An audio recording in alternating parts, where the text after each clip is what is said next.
3 series wins on the spin for the Marlins. Yes, sir, the boys are still above 500. However, collateral damage in yesterday's UK-friendly blown sweep. Trevor Rogers exits the game. What the Marlins going to be doing at starting pitcher right now, the rotation depth is going to be tested equally.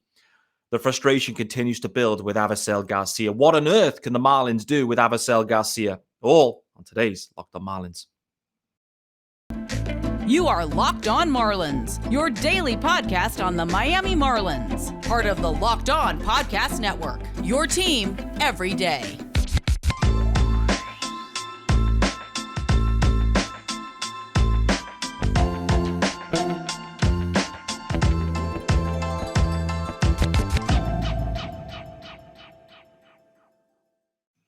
Greetings from England and welcome to Locked On Marlins. This, of course, is your daily Marlins podcast, and I'm your host, Peter Pratt. Hit me up on Twitter at MiamiMarlins_UK. If you are listening, hit subscribe to the pod.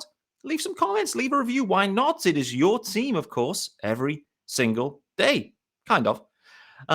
If you are watching, hello, greetings. For those who are wondering, yes, there is a YouTube channel. Head over to there. You will get the graphics. You will see it is daytime. It is a solo pod. And also, hello to the everydayers as well. Thanks, guys, the last couple of episodes. It's been great to hear from you guys. And if you are an everydayer, head over to YouTube and leave a comment there. I'd love to hear from you guys. I'd love to hear how you listen to Locked On Marlins. There's a few gym goers, for certain. There's a few guys pumping iron. There's a few guys listening to the episode pretty much every day as part of their daily work life. Their walk to work, their walk home from work. There's even someone listening to the pod every day while they play the show. Love to see it. Love to see it. Guys, if you are an everydayer, head over to YouTube. Let me know. This show is your show for your entertainment. And so it's great to know that you guys are listening and enjoying the show. For today's episode, it's Thursday the 20th of April. And the Marlins have no game. It's an off day for the Fish. May come at a good time. I don't know. But this comes off the back of a series victory against the Giants. The Marlins have won 3 series on the spin. They've won 4 series out of 6. The only 2 defeats coming against those Mets. And the Mets look pretty good. So the Marlins starting the year well. The schedule, as we know, has been tough. And actually, the series against the Giants was tough. Both teams affected by starting pitchers exiting the games, in different games, obviously. Going back to yesterday's game, there was a lot of buzz, a lot of hope that the Marlins could secure their first series sweep of the season. It feels like, getting a sweep is tough. And the Marlins have seemingly found it tough to get these sweeps done in the last couple of years. I feel like there's been many, many blown sweeps. And so could do it looking back at that record. But, overall in the game itself, listen, the key storylines really, it's the collateral damage here. Trevor Rogers exits the game. And this is linked to forearm tightness. Trevor, after the game, saying that he felt that he could actually pitch on. So Trevor, it wasn't like oh my days, I can't throw anything right now. It wasn't that situation. Trevor was feeling like he could carry on, but Skip Schumacher naturally coming out there and, talking Trevor out of it. I mean, didn't have to talk him out of it. He's a manager. He can do what he wants. But, probably the right call was made to pull Trevor there, get him out of there before any kind of major damage is done. What I would say is that this kind of reminds me of last year, probably at a similar phase of the season, when Jesus Luzardo exits, forearm tightness, okay. Next thing is multiple months down for Jesus Luzardo. Do you remember? And then he came back and was absolutely stunning as well. So, this will likely be an IL stint. The question will just be how long? Are we talking weeks? Are we talking months? The after the game stuff suggests to me that this is a weeks thing. But that was exactly what was said last year with Jesus Luzardo, and it just trekked on and on and on and on for multiple months. So the Marlins are going to have some decisions to make here.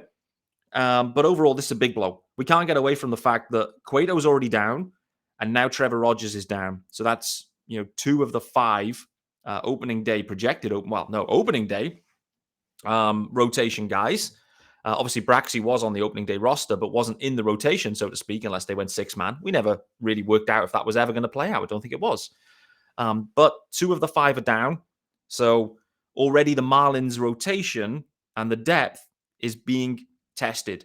Let's hope let's hope that Trevor is literally a matter of weeks and it isn't anything majorly serious. Yesterday, 1 earned, 3 hits, 3 Ks, 1 walk.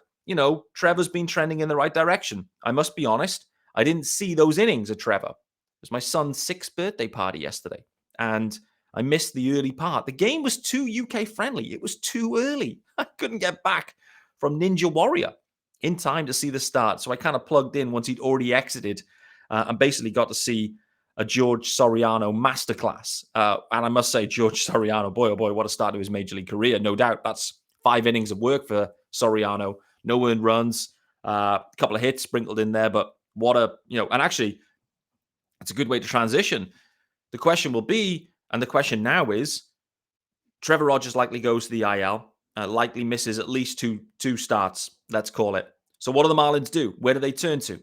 Normally, in my mind, you would turn to Dan the Man Castano, ever dependable Dan the Man Castano. He was up and brought into bullpen action earlier in the year, got blown up.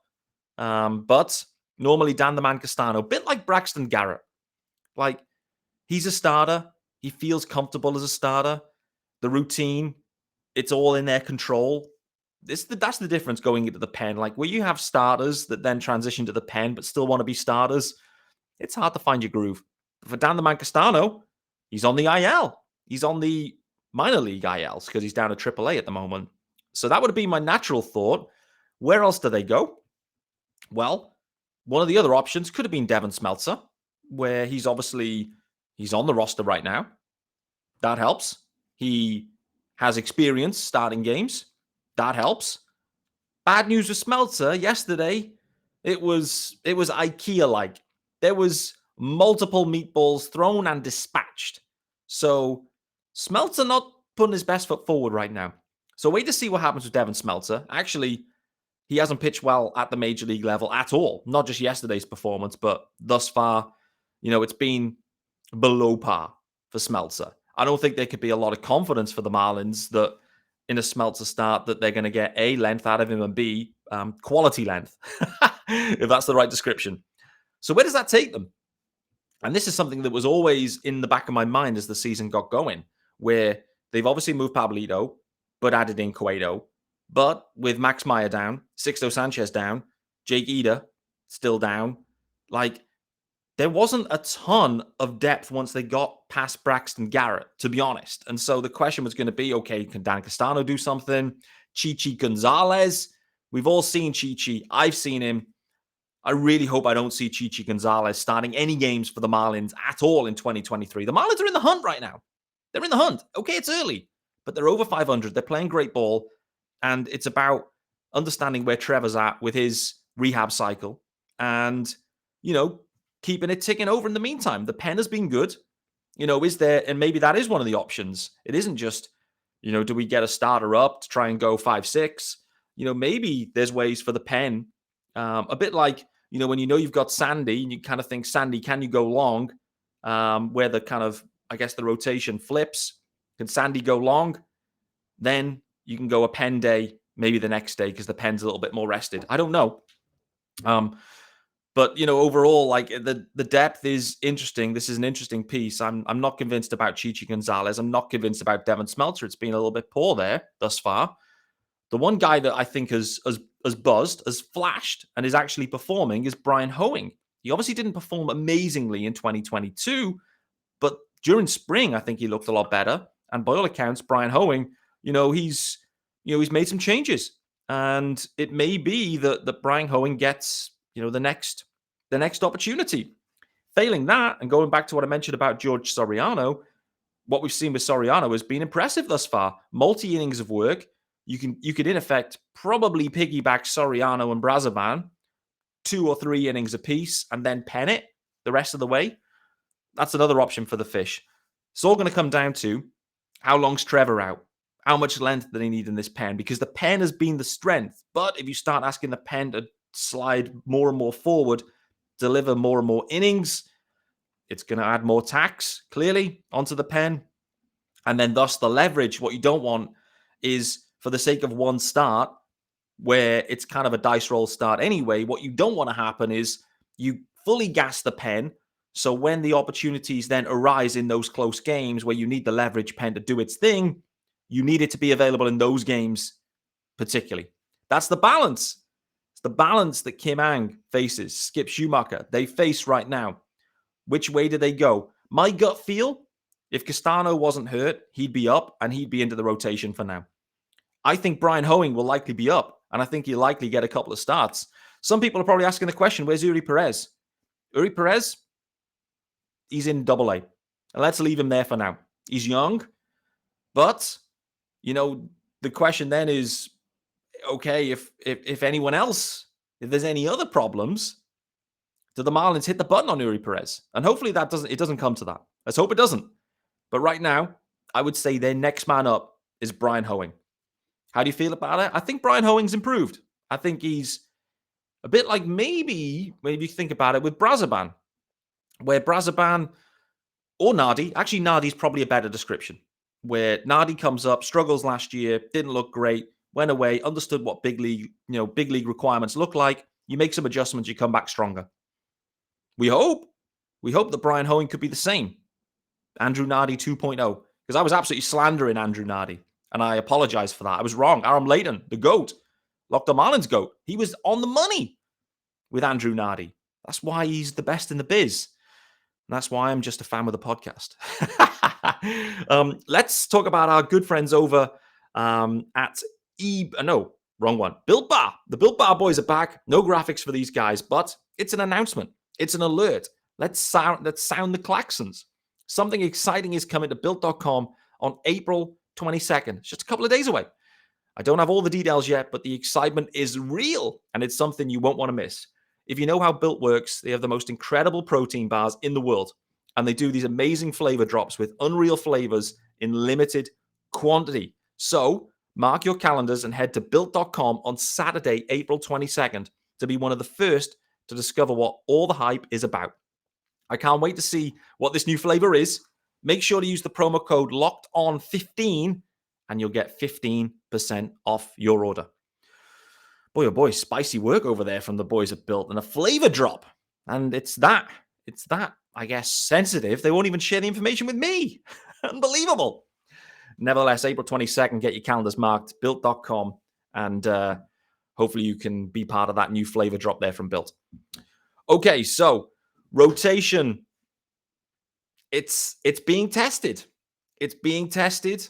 What I would say is, going back to the previous day, and I know I didn't do an episode after the Edward Cabrera start, but Edward Cabrera absolutely found something after the first inning in his start. All of a sudden, it was Edward Cabrera that we've seen before. I don't know what happened. I don't know how. I don't care. I know I do, but that was the real Eddie finally showing up and showing out. And actually now it's just when the Marlins needed him, really, because there can be no passengers now. There really can't, because the depth is going to be tested. The pen is going to maybe be asked to do even more than it has done thus far. And it's been nails. It's been nails, other than Smeltzer and one or two of the other fillers, let's say. But the primary guys are absolutely standing up to it. And it's great to see Edward Cabrera doing this thing, no doubt.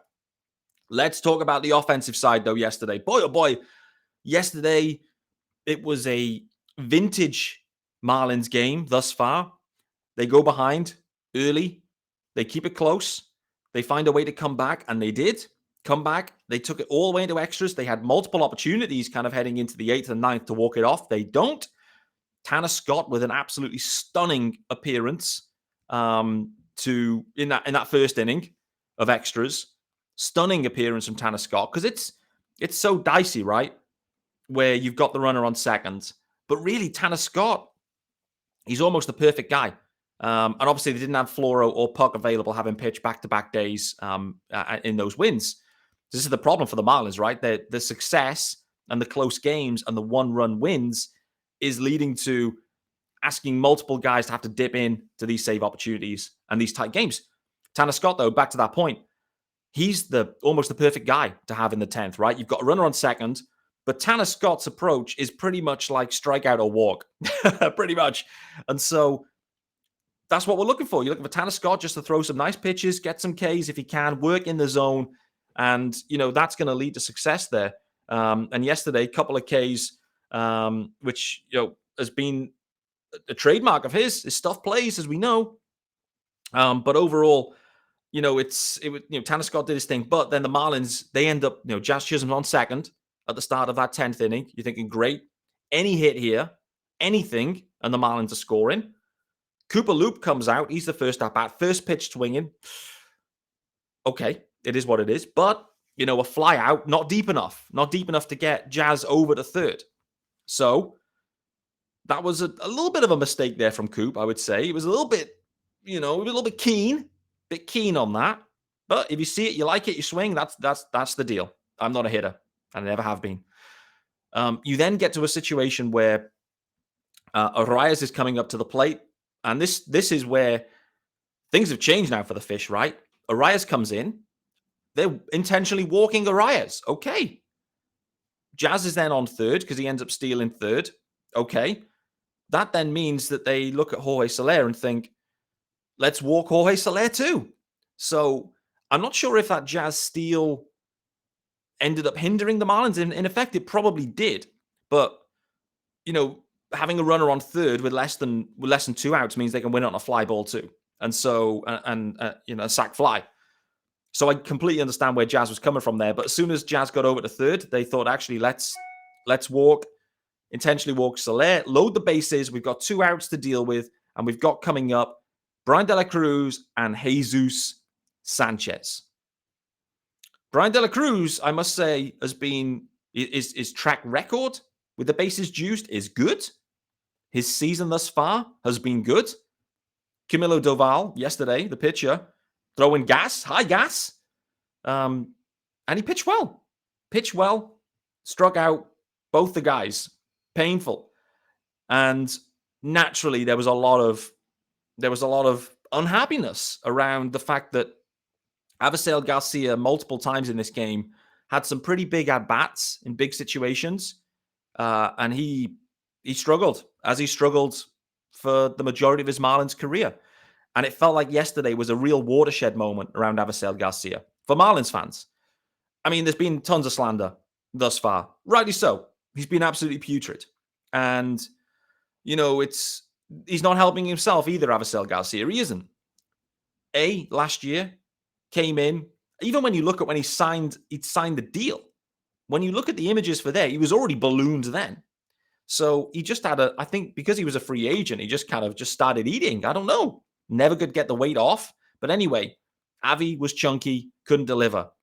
Then he slimmed down after he got hurt. And all of a sudden you're like, okay, great. Avi's back. He's looking after himself. Great. So that wasn't great PR last year. We had the legs akimbo situation, texting away when Sandy's given a big speech. He looks disinterested. Bad shot at the wrong time with the wrong player, perhaps. I don't know. Bad PR again. Going into this year, I'd say the PR was improving with Avisail Garcia. But lo and behold, you then get this story out there now about, hey, here's Avisail Garcia's new mansion, this $9 million mansion that looks amazing, by the way. Like, the interior decoration on that, sensational. If that's Avisail Garcia doing that, he's in the wrong job. He is. He's definitely got a career in the future for interior designing. Gut feel is Avi had nothing to do with it other than funding it. No problem. That's the point. He's delivered on the baseball field historically, convinced the Marlins to give him, 50 odd million. Happy days. But again, bad PR. You can't, it doesn't look great when you're performing that poorly on the field and the stuff coming out, the articles coming out are this $9 million really sexy mansion. But a lot of Marlins fans are left kind of scratching their heads going, boy, oh boy, Avi's really not delivering on the field, but, his house is amazing. Good for him. That's not really the way it works. So PR issues continue for Avisail Garcia. Then big spots in big games that you need him to step up to. And literally just Oppo Knocko a single. That's all you're looking for, Avi. Oppo Knocko a single.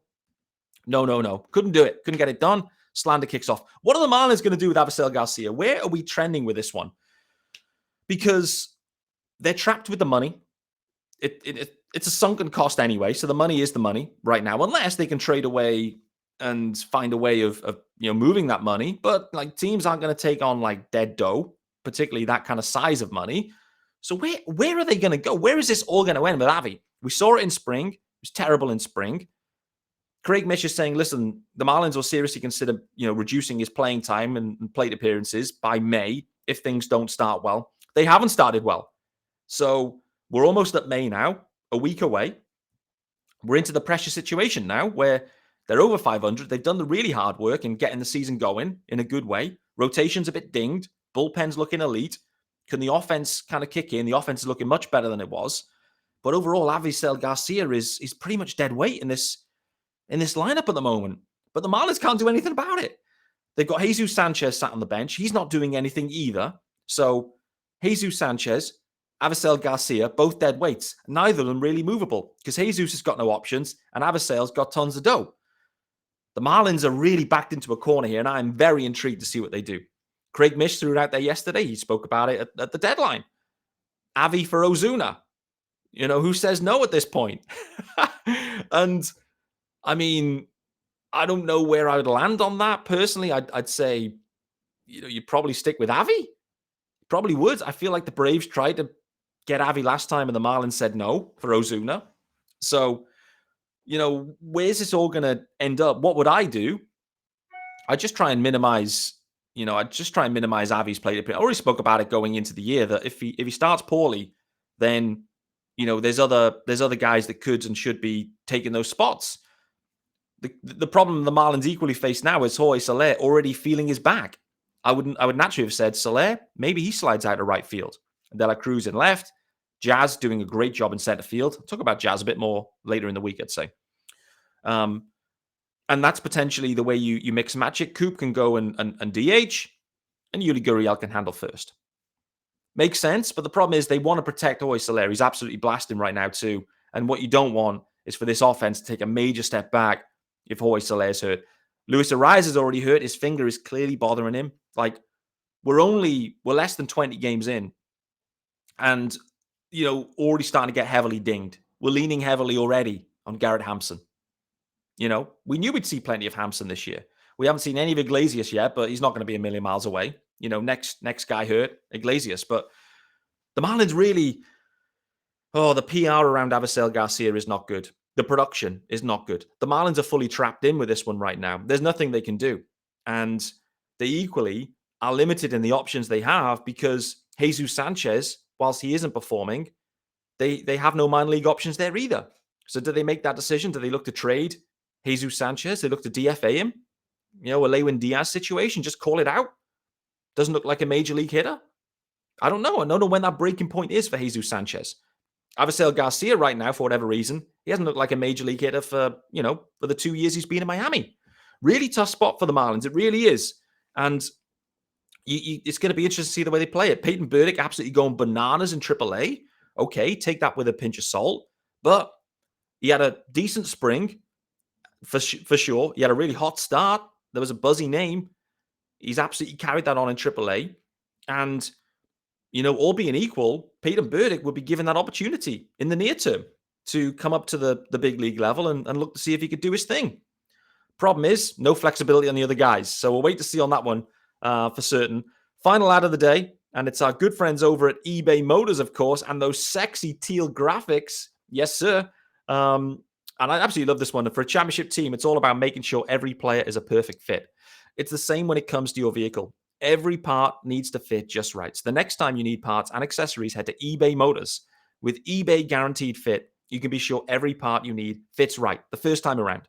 Just add your ride to My Garage and look for the green check to know the part will fit. Or your money back, because just like in sports, confidence is the name of the game when you shop on eBay Motors. And with over 122 million parts, get that number right, to choose from, you'll be back in the game in no time. After all, it's that easy to bring home a win when the right parts are guaranteed. Get the right parts, the right fit, and the right prices on ebaymotors.com. Let's ride in Mike B style. Eligible items only. Exclusions apply. All right then, guys. Off day today. I hope you enjoy the episode. In summary, rotation is going to be tested. Trevor Rogers, at least a few weeks down. Let's hope it's not months. If it's months, boy, oh boy. Johnny Cueto. That's another name. I haven't even spoke about Cueto, but he's working his way back. We need Cueto. but equally, we don't need to stretch him too far. I think we'd expect some Brian Hoeing starts, potentially. Maybe George Soriano could kind of piggyback with Brazoban if they really needed to, but I think they want to keep those guys in the pen and under control. We'll wait to see. The Marlins remain fully trapped on Avisail Garcia, but Marlins Twitter is not happy with Avi at all. It's fair to say that they are trapped, but it's fair to say a decision it feels is looming as such with Avi. What do they do with him? How can they get the best out of him? How can we see Avi return? I'd love to see something. I'd love to see it. I actually don't know the answer to it, but I'm intrigued to see what the Marlins do. Thanks for making Locked On Marlins your first listen of the day, guys, of course. And thank you to the everydayers joining me every single day. I'll be back, of course, tomorrow. And tomorrow, we'll be looking ahead to what looks to be a really interesting series with the Guardians, for certain. Also, Jazz Chisholm Jr. continues with his strikeout rate, but Jazz Chisholm Jr. continues to impact games with home runs, stolen bases, and the glove at center field is really, really playing. I'm going to dig into Jazz in a bit more detail tomorrow's episode, as well as that preview of the Guardian series. I'll see you then.